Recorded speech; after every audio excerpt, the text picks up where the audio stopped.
여러분, 대림절 어떤 절기인지 잘 아시죠? 대림절. 대림절은 성탄절 전 4주간을 가리키는 기간이에요. 성탄절 전 4주간. 이 기간은 대림, 기다릴 때 임할 임. 그래서 우리에게 오시는 주님을 기다리며 준비하는 기간이 바로 대림절이다, 그렇게 얘기할 수가 있습니다. 그래서 가까이는 우리를 구원하시기 위해서 이 땅에 아기의 모습으로 오신 예수님이 탄생하신 그날을, 성탄절, 기념하는 그날인 성탄절을 기다리면서, 아울러서 더 나아가서는 이제 다시 오시겠다고 하신 주님을 사모하며 기다리며 준비하는 기간이 바로 대림절이다, 이렇게 얘기할 수가 있습니다. 자, 여러분, 대림절이 이렇게 우리에게 오시는 주님을 기다리는 기간이라고 한다면 여러분 어떻습니까? 우리가 그냥 가만히 있다가 어쩌다 갑자기 주님을 맞아서는 안 되고, 어떻게 해요? 주님 맞을 준비를 잘 하면서 그렇게 준비된 상태에서 주님을 맞아야 되는 줄로 믿습니다. 잘 준비된 상황 속에서 주님을 맞아야 되죠. 자, 여러분, 그러면 우리에게 오시는 주님을 맞이할 수 있는 준비를 어떻게 하면 제대로 잘 할 수가 있느냐? 우리 생각대로 말고 정말로 주님께서 원하시는 그런 준비를 어떻게 하면 잘 할 수가 있느냐? 여러분, 어떻게 하면 잘 할 수가 있겠습니까? 그것을 바로 오늘 베드로 사도가 오늘 본문을 통해서 우리에게 잘 가르쳐 주고 있는 것입니다. 어떻게 하면 주님 맞을 준비를 잘 할 수 있느냐? 먼저 베드로 사도는 우리에게 이렇게 말해줍니다. 뭐라고 말해주냐 하면, 주님의 재림이 늦어진다고, 우리 생각보다 늦어진다고 혹 주님이 안 오시는 것은 아닐까? 이런 생각을 절대 하지 말라는 거예요. 절대 그런 생각을 하지 마라. 왜냐하면 주님의 재림이 우리 생각보다 늦어지는 데는 다 그만한 이유가 있다는 겁니다. 그 이유가 뭐냐? 그것은 바로 한 사람도 멸망하지 않고 다 예수님 안에서 죄 용서받고 다 구원받도록 하시기 위해서, 그것을 원하시기 때문에 주님의 재림이 우리의 생각보다 늦어질 수 있다는 거예요.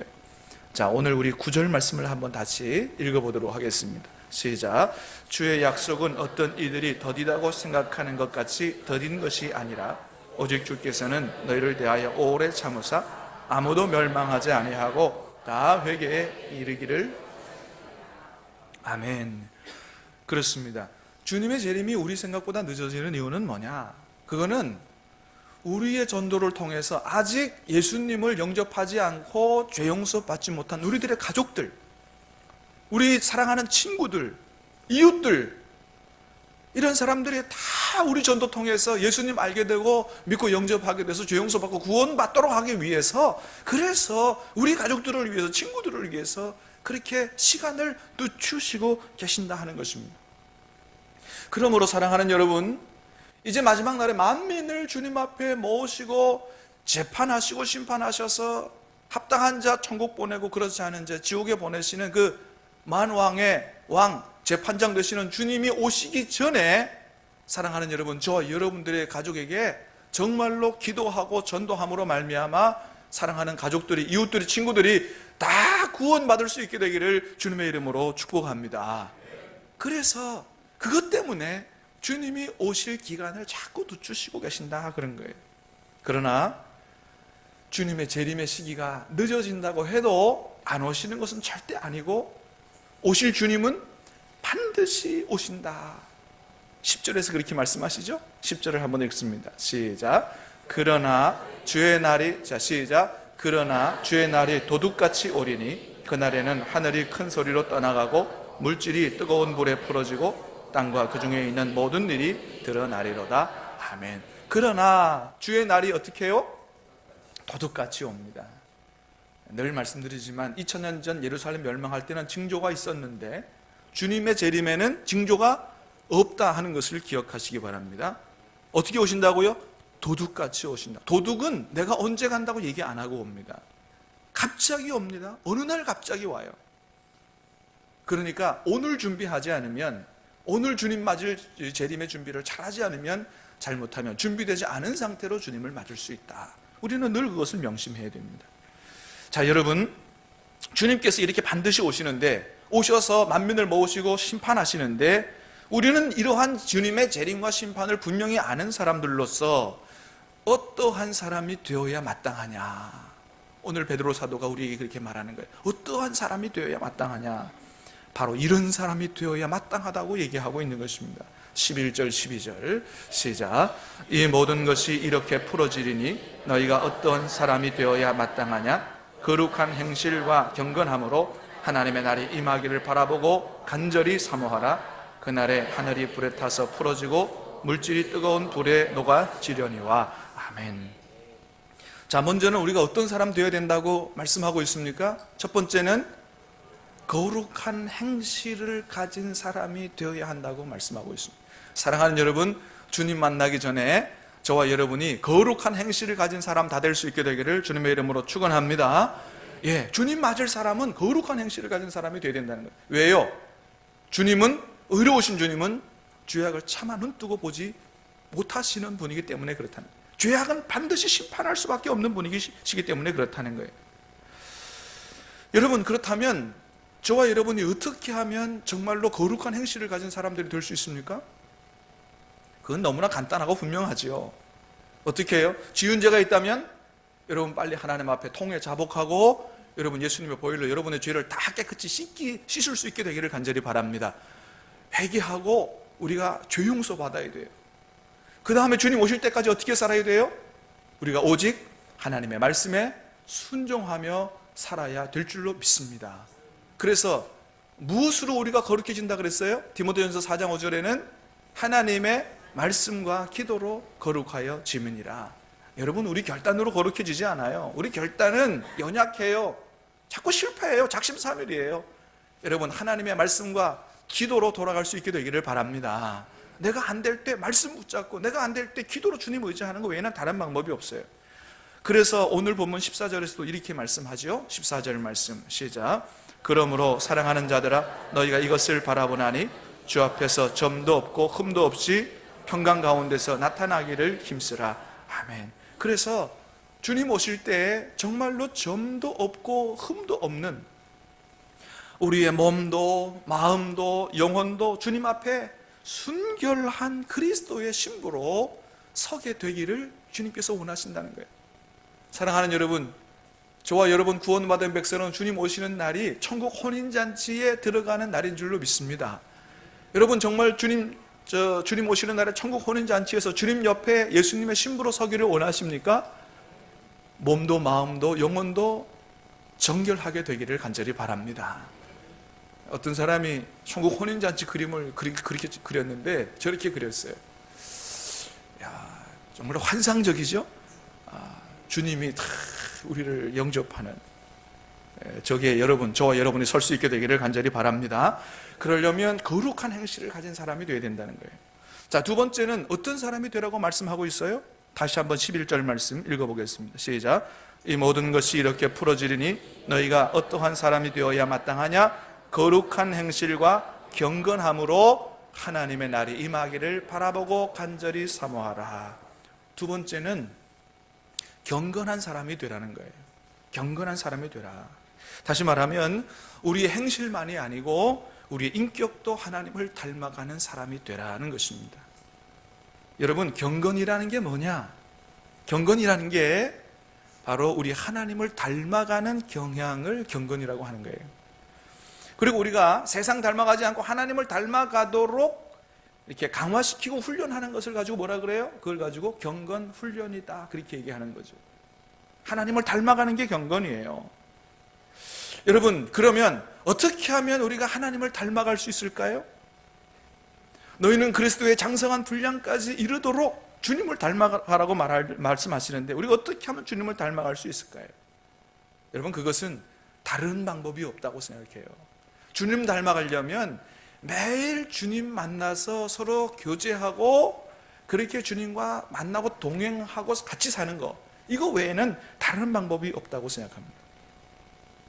여러분, 어떤 부부들을 보면 굉장히 서로가 많이 닮아 있는 부부들을 보게 돼요. 그러죠? 예.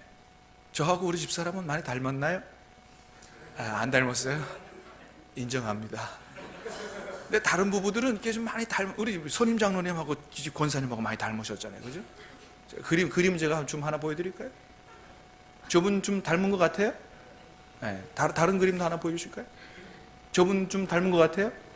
네, 앞에 있는 부부들은 좀 빼쪽하게 닮았고, 죄송합니다. 이분들은 좀 둥글둥글하게 닮았고, 어떻게 저렇게 닮으셨는지 몰라.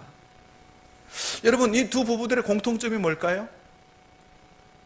하나는 닮았다는 거고, 두 번째는 우리 노무현 대통령 이제 고인이 되셔서 좀 안타깝지만은 두 부부가 서로 오래 살았다는 것입니다.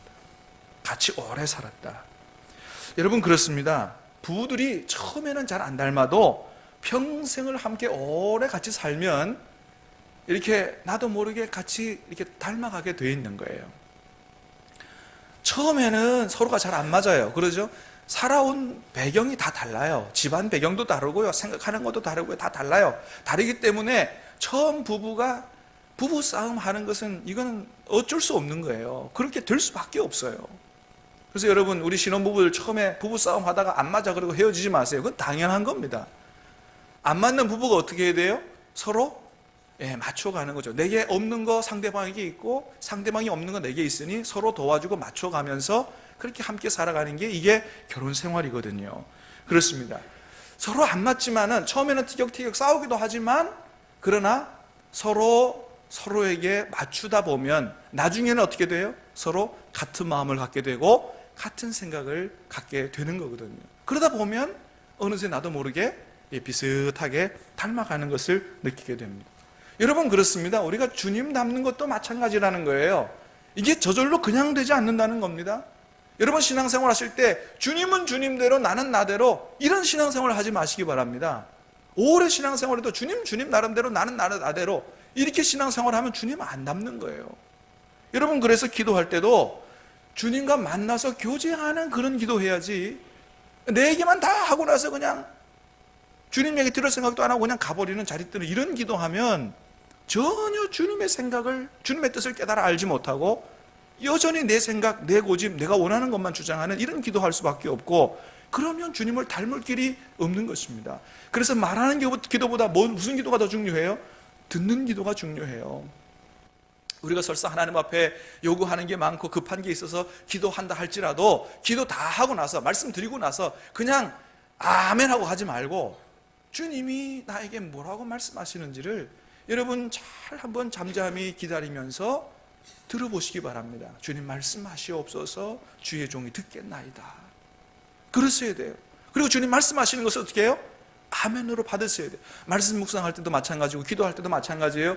말씀 읽다가 주님께서 나를 향하신 뜻이 이렇다고 주님의 마음과 생각을 알게 되면 그것을 아멘 하고 받아들이고 그 하나님의 뜻이 내 삶 가운데 이루어지기를 위해서 예수님처럼 나의 원대로 마옵시고 아버지 뜻대로 되기를 원합니다라고 하는 그런 기도, 그런 말씀 묵상과 그런 기도로 주님과 교제하고 살아갈 때 처음에는 주님 안 닮아갈지 모르지만 오랜 시간 그렇게 하면 어느새 나도 모르게 내 생각이 주님의 생각이 되고 내 마음이 주님의 마음이 돼서 나도 모르게 주님을 비슷하게 닮아가는, 그래서 어느덧 나에게서 예수님의 냄새가 나는 그런 우리가 될 수 있다 하는 것입니다. 여러분, 그래서 찬송도 그런 찬송이 있다 그랬죠? 어떤 찬송이에요?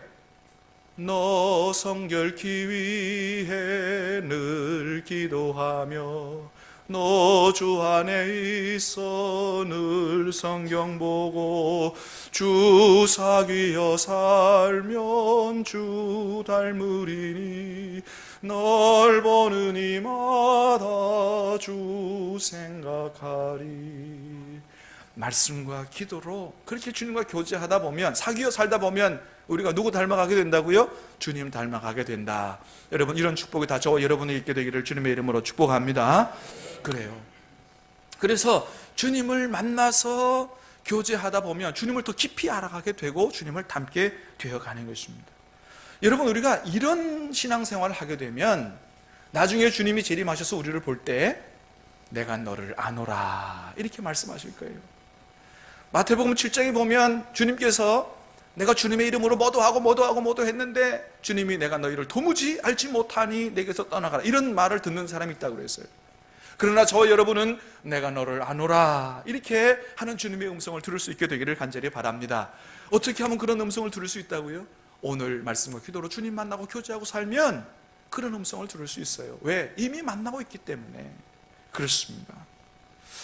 여러분, 동네 이장님이 나를 몰라봐도 괜찮아요. 그죠? 동장님이 몰라봐도 되고 구청장님 몰라봐도 돼요. 그러나 누가 우리를 모른다 하면 큰일 나는 거예요. 주님이 모른다고 하면 큰일 나는 거예요. 다 세상 사람들이 나를 몰라줘도 주님께서는 내가 너를 아노라 이렇게 될 수 있게 되기를 축복합니다. 여러분, 그렇게 되는 거는, 진짜 아는 것은 들어서만 아는 게 진짜 아는 게 아니에요. 만나서 교제하고 경험해야 이게 진짜 아는 것입니다. 여러분, 박근혜 대통령 잘 아세요? 모르세요? 대답을 좀 해주세요. 잘 아세요? 모르세요? 요즘에 TV에 많이 나오셔서 잘 아시죠? 예.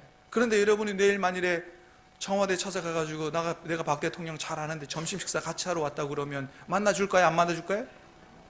그리고 딱 와서 내가 당신 압니다 그렇게 할까요? 안 할까요? 모른다 그러죠. 왜 그래요? 우리는 박 대통령을 어떻게만 알아서? 들어서만 알지 만나서 교제해 본 일이 없어요.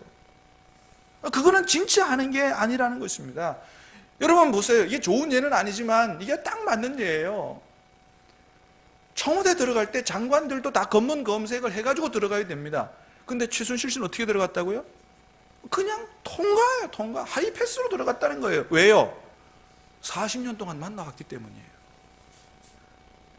사랑하는 여러분, 저와 여러분들이 나중에 마지막 날 천국문 들어갈 때 천국문 앞에서 주님께서 누구 오고들랑 검문 검색하지 말고 그냥 통과시켜라, 여러분 주님께서 이렇게 말씀하실 수 있게 되기를 바랍니다. 왜요? 이미 이 세상에서 주님과 만나고 교제하고 이렇게 살았기 때문에 주님도 나를 알고 나도 주님을 분명히 알기 때문에 그렇게 살면 내가 너를 아노라, 주님이 부인하실 길이 없다고 하는 것이죠. 그렇습니다.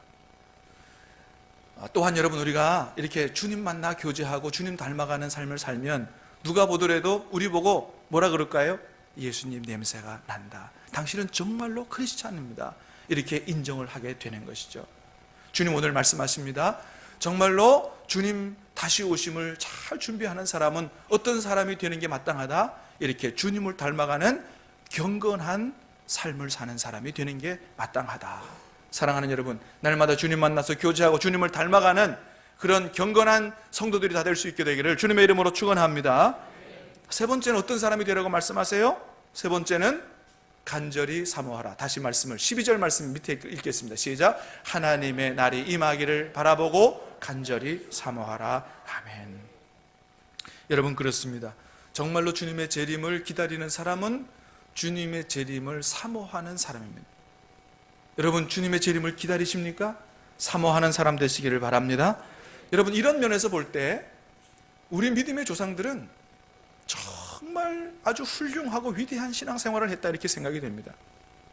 왜냐하면 우리 믿음의 조상들은 정말로 주님 다시 오심을 사모하면서 그런 재림신앙을 가지고 살았던 분들이 많기 때문에 그래요.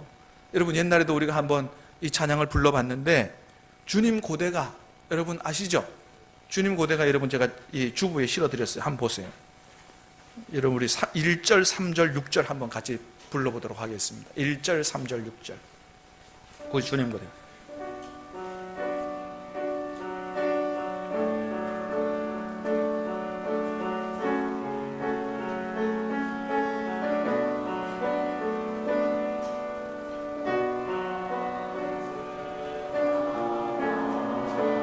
메나 눈물 머금고 내 주님 오시기만 고대합니다. 좀 빨리. 가실 때 다시 오마 하신 예수님, 오 주여 언제나 오시리 3절 먼 하늘 이상한 구름만 떠도 행여 안에 주님 오시는가 해 머리 들고 멀리 멀리 바라보는 오 주여 언제나 오시렵니. 네, 그만. 네, 됐습니다. 이렇게 주님 오시기를 사모하며 찬양하며 살았는데, 여러분 이 찬양 누가 지었다고요?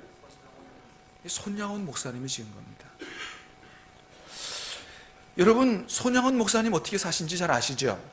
여러분, 이 목사님은 다른 분들이 목회하기 정말 어렵다고 하는 한센병 환자들을 돌보는 목회를 하셨습니다. 해방 후에 김구 선생님이 자신이 운영하는 학교에 손영원 목사님을 교장선생님으로 초빙을 했습니다. 근데 손영원 목사님 어떻게 하셨냐 하면, 나는 우리 환우들을 두고는 갈 수가 없습니다. 그래서 김구 선생님 초빙을 거절했습니다. 한 번은 손영원 목사님을 부산에서 간만동에서 목회하신 적이 있는데, 거기서 한 한센병 환자가, 한 환우가 너무 이 다리가 이 깊은 상처를 가지고 이 상처가 생겨서 그냥 그대로 놔두면 썩어 들어가고 다리를 잘라 버릴 수밖에 없는 그런 상황이 됐기 때문에 어떻게 했냐면, 목사님 입으로 그 환자의 고름을 빼내면서 그 고름을 빨아가면서 그렇게 치료를 해줘서 그분이 건강하게 평생을 살았다, 이런 일화가 있습니다. 여러분, 손영원 목사님 신사참부에 거부하셨습니다. 그래서 모진 옥고를 치르셨고, 또 자신의 두 아들 동신동인을 죽인 안재선이라고 하는 사람을 양아들로 삼아서 사랑의 원자탄, 그리스도의 사랑이 무엇인지를 보여주는 삶을 사셨고, 또 6.25 전쟁 이후에 도망가지 않으면 공산당들에게 붙잡혀서 죽을 줄 분명히 알면서도 교회를 지키다가 나중에 총살로 순교하신 목사님이 바로 손양원 목사님이십니다. 여러분, 이러한 힘이 어디서 나왔을까요? 바로 주님의 재림을 사모하는 재림신앙에서 나온 것입니다. 내가 지금 이렇게 어렵게 살아도, 이렇게 어렵게 사역을 감당해도 주님이 오시면, 이 찬양을 짓고 불러가면서 주님이 오시면 나에게 의의 면류관을 씌워주시고 나를 주님의 품에 안아주실 것이라고 하는 분명한 믿음과 소망이 있었기 때문에 그 모든 어려움을 이기고 그렇게 주님 앞에 승리하는 인생을 사셨던 것입니다. 여러분, 우리 시대는 왜 이렇게 전도가 안 될까요? 혹여나 우리는 손 목사님처럼 재림신앙 잊어버리고 그저 이 땅에서만 사는 것에 너무 관심을 가지고 너무 이 세상을 악착같이 이 세상에서 잘 살아가야 된다는 것만에 집착하고 사느라고 사랑도 잊어버리고 섬김도 잊어버리고 나눔도 잊어버리고 주의 뜻대로 사는 것도 잊어버려서 우리가 그렇게 살아서 전도가 안 되는 것은 아닐까요? 사랑하는 여러분, 주님은 오늘 베드로 사도의 입을 통해서 우리에게 말씀해 줍니다. 내가 반드시 올 텐데, 내가 반드시 이 땅에 올 텐데 너희가 어떤 사람이 되어야 마땅하냐? 그것은 다시 주님 만날 그날을 사모하며 거룩하며 경건하며 주님을 사랑하며 말씀에 순종해 살면서 주님과 이웃을 사랑하며 섬기는 그런 삶을 사는 것이 바로 주님의 재림을 준비하는, 가장 잘 준비하는 그런 삶이다. 이것이 신앙생활의 정도요, 이것이 재림을 가장 잘 준비하는 삶이다라고 말씀하십니다. 하나님의 음성을 들을 수 있게 되기를 주님의 이름으로 축원합니다. 자, 그런데 여러분, 베드로가 지금 왜 이렇게 주님의 재림에 관해서 힘주어 강조하며 말하고 있냐 하면, 그것은 바로 그 당시 초대교회 안에 나타났던 이단들 때문에 그렇습니다. 이단들이 나타나 성도들의 이 삶을 자꾸 미혹하는 거예요. 너무 흥분하네. 성도들의 삶을 미혹하고 바른 신앙생활 떠나게 하고 주님의 재림을 잘 준비 못하게 그렇게 했기 때문에 지금 이런 얘기를 하고 있는 거예요. 우리가 3장 1절로 4절 말씀을 한번 읽어보겠습니다. 시작. 사랑하는 자들아, 내가 이제 이 둘째 편지를 너희에게 쓰노니 이 두 편지로 너희의 진실한 마음을 일깨워 생각나게 하여 그 거룩한 선지자들의 예언한 말씀과 주 되신 구주께서 너희의 사도들로 말미암아 명하신 것을 기억하게 하려 하노라. 먼저 이것을 알지니 말세에 조롱하는 자들이 와서 자기의 정욕을 따라 행하며 조롱하여 이르되 주께서 강림하신다는 약속이 어디 있느냐? 조상들이 잔 후로부터 만물이 창조될 때와 같이 그냥 있다 하니. 아멘. 초대교회 안에는 이렇게 주님의 재림이 없다라고 하면서 성도들을 미혹해서 바른 신앙생활의 길에서 떠나도록 이렇게 하는 사람들이 있었습니다. 이런 이단들이 있었어요. 그들이 바로 영지주의 이단이었습니다. 여러분, 요즘도 우리 주변에 얼마나 많은 이단들이 있는지 몰라요. 여러분, 대표적으로 어떤 이단들이 있어요? 신천지, 요즘은 이름을 또 바꿨어요. 새천지. 신천지나 새천지나 엎어치나 매치나. 안상홍, 장길자 섬기는 하나님의 교회. 여러분, 하나님의 교회라고 해서 다 하나님의 교회가 아니에요. 잘 보고 들어가야 됩니다. 들어가지 마요. 우리 교회 오시면 됩니다. 구원파 박옥수 성경 세미나, 체육관에 모여 성경 세미나 한다. 여러분, 성경 여기 와서 배워요. 제가 성경 오늘 오후 찬양 예배 전도서 강의하니 다 오세요. 여러분, 이런 이단들의 미혹에 절대 넘어가지 말게 되기를 바랍니다. 아예 근처에도 가지 마시고 전화해도 받지 말고 그냥 만나지도 마세요. 여러분, 예로부터 어떤 말이 있었어요? 백로야, 까마귀 노는 곳에 가지 마라. 여러분, 똥밭에 가면 똥 묻는 거예요. 안 가야 돼요. 아예 잘라버려야 돼요. 여러분, 전 세계에 내가 예수다 이런 사람이 31명이 있는데 우리나라에 몇 명이 있느냐? 26명이 우리나라에 있습니다. 자칭 예수가 우리나라 제일 많아요. 그러니까 조심하지 않으면 넘어가는 것입니다. 여러분, 이번에 박 대통령을 미혹한 최태민 씨, 여러분 바로 그런 사람이에요. 여러분, 최태민 목사라 했지만 목사 아닙니다. 원래 이 사람 직업이 무당이었다잖아요. 무당도 대무당이었다고 하는 거예요. 여러분, 그렇습니다. 우리나라에 어떤 사람들이 있냐 하면 목사 행세하면서 무당질을 하는 사람들이 있어요. 이런 사람들은 교단에서도 이단으로 밝혀지지 않았기 때문에 정말로 조심하지 않으면 넘어갑니다. 여러분, 박정희 대통령 살아계실 때 최태민 씨 알고 절대로 박근혜 대통령한테 같이 하지 마라, 만나지 마라 그랬는데 박근혜 대통령이 아니라고 울면서 이 사람 진짜 목사라고 그래서 못 말렸다는 거 아니에요. 그래서 결국 이렇게 된 거 아닙니까? 여러분, 그렇습니다. 이런 사람들이 특별히 무슨 예언이나 신유나 투시나 이런 걸 가지고 여러분 성도들을 미혹합니다. 여러분, 투시의 은사 받은 사람이 있다는데 여러분, 투시의 은사가 성경에 있습니까? 여러분, 성경 한번 찾아보시기 바랍니다. 투시의 은사가 있는지. 없습니다, 여러분, 그런 거. 그런데 투시의 은사 받았다고 자기가 마치 하나님처럼 아주 굉장히 신령한 사람인 것을 이렇게 가장하면서, 이렇게 과시하면서 성도들을 미혹하는 거예요. 여러분, 악령이 함께 하는 거예요. 거짓말 하는 거예요. 여러분, 그런 사람 보고 아주 위대하고 능력 있는 목사라 넘어가면 절대 안 되는 것입니다. 여러분, 이번에 최태민 씨도 얘기 들어보니까 아주 용한 재주가 있었다 그러잖아요. 최면을 걸어가지고 유경수 여사 빙의해서 이렇게 해서 놀란 거 아니에요? 박 대통령 놀리게 한 거 아니에요? 여러분, 사울왕 시대에 엔돌에 신접한 여인이 사무엘 영혼 불러 올려서 그렇게 한 거와 똑같은 것입니다.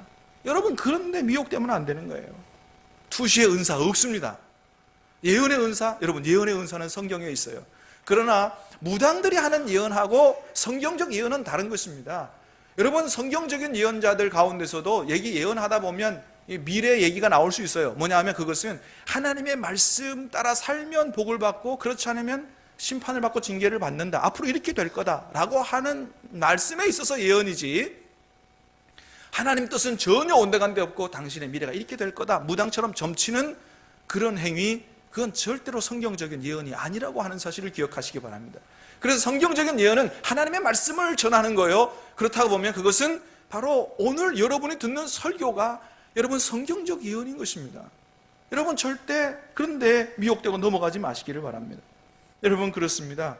그런데 이런 초신자들 같은 경우 이런 걸 잘 모르기 때문에 그저 교회라고 간판을 걸고 목사라 그러면 넘어가가지고 자기의 신앙생활을 망치는 경우가 많은데, 여러분 절대로 미혹되지 마시기를 바라고, 사랑하는 여러분, 우리 신함교회 여러분, 하나님께서 사랑하시고 부족하지만 저를 통해서 여러분에게 하나님의 말씀을 전하시는 줄로 믿으시기를 바랍니다. 그래서 교회를 중심으로, 여러분 말씀 중심으로 신앙생활을 해야지, 어떤 신비한 체험이나 환상이나 이런 걸 쫓아가다가는 잘못하면 여러분이 큰일 날 수 있다. 그래서 요한일서 4장 1절에서 이렇게 말씀합니다. 같이 말씀을 읽어보겠습니다. 시작. 사랑하는 자들아, 시작. 사랑하는 자들아 영을 다 믿지 말고 오직 영들이 하나님께 속하였나 분별하라. 많은 거짓 선지자가 세상에 나왔습니다. 아멘. 다 믿지 말라. 영들을 분별하라는 것입니다. 여러분, 사도 바울은 하늘나라 삼층천에 다녀오는 아주 놀라운 체험을 했습니다. 그런데 그런 신비한 체험을 했어도 여러분 그것을 추구하고 살지 않았습니다. 오직 사도 바울은 교회를 세우고 복음 전하는 데 자신의 인생을 투자했습니다. 왜요? 정말로 무엇이 가장 중요한지를 바로 알았기 때문입니다. 베드로 사도가 영광스럽게 변화된 예수님의 모습을 변화산에서 봤습니다. 그래서 너무 좋았습니다. 예수님 여기 집 짓고 살게 되기를 원합니다. 그럴 때 예수님 뭐라 그러셨어요? 오냐 그렇게 하자가 아니고 산 밑에 내려가자. 왜요? 내가 도와주고 구원해야 될 사람들이 많기 때문이라고 말씀하셨습니다. 여러분 그렇습니다. 최고의 영성은 어떤 신비한 세계를 체험하고 뭘 보는 그런 게 아니에요. 여러분 신비가 있을 수 있어요. 체험할 수 있어요. 중요해요. 그러나 그것이 반드시 주님을 사랑하고 이웃을 사랑하는 것으로 나타나야 그것이 바로 주님의 영성이요 최고의 영성인 것으로 믿으시기를 바랍니다. 사랑하는 여러분, 오늘 주님은 우리에게 신앙의 바른 길, 신앙의 정도가 무엇인지를 말씀해 주십니다. 다시 오실 주님의 재림을 가장 잘 준비하는 것이 무엇인지를 말씀해 주십니다. 다른 게 아닙니다. 신비가 아니고 신비주의가 아니고 여러분 주님을 사랑하고 말씀에 순종하면서 거룩하고 경건한 삶을 사는 것, 이 주님을 사랑하고 이웃을 사랑하며 사는 것, 이것이 가장 바른 신앙생활이라고 말씀해 주십니다. 이것을 가슴에 담고 주님 오실 때까지 이 길로 바르게 걸어갈 수 있게 되기를 주님의 이름으로 축원합니다. 우리 같이 찬양하겠습니다. 주님 사랑합니다. 주님만